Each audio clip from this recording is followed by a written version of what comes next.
प्रेम कहानियाँ सदियों से इस ब्रह्मांड में मौजूद हैं। कुछ प्रेम कहानियाँ ऐसी होती हैं जो पूरी तरह विचित्र होती हैं। इन पर यकीन कर पाना थोड़ा मुश्किल होता है, लेकिन यह सच होती हैं। ऐसी ही प्रेम कहानी थी श्री कृष्ण के बड़े भाई बलराम की। बलराम का विवाह रेवती से हुआ था, लेकिन रेवती कई युगों से अविवाहित थी। कारण था उनके लिए सुयोग्य वर न मिल पाना।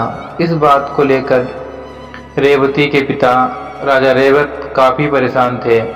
राजा रेवत महान राजा सात्यकी के वंशज थे और वह कुश स्थली का राजकाज संभाल रहे थे। यह पूरा घटनाक्रम सतयुग का है, जब राजा रेवत अपनी पुत्री रेवती के विवाह को लेकर चिंतित थे। तब वहां एक दिन ब्रह्मलोक पहुंचे और ब्रह्मलोक में उस समय वेदों का गान चल रहा था, इसलिए वह वहां रुक गए। समय बीतता गया। वेदों का पाठ जब खत्म हुआ तो ब्रह्मा जी के सामने उन्होंने अपनी बात कही, लेकिन ब्रह्मा जी ने कहा, हे राजन, आप जब से ब्रह्मलोक में हैं तब से तो कई युग बीत चुके हैं। आपके सगे संबंधियों का भी अंत हो चुका है। इस समय पृथ्वी पर द्वापर युग चल रहा है। वहाँ स्वयं साक्षात विष्णु भगवान ने श्री कृष्ण के रूप में अवतार लिया है और उनके भाई बलराम भी हैं जो शेषनाग के अवतार हैं। राजन, आपको बलराम से सुयोग्य वर रेवती के लिए पृथ्वी पर मिलना मुश्किल है, अतः रेवती का विवाह बलराम से कीजिए।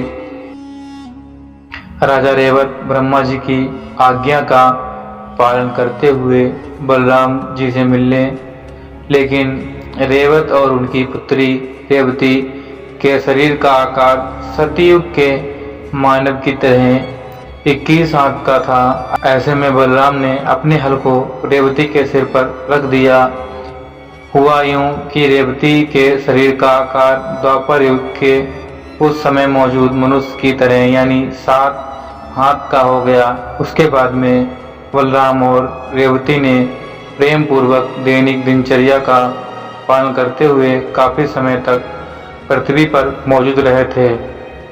और जो रेवती के पिता थे वह तपस्या करने के लिए हिमालय पर चले गए।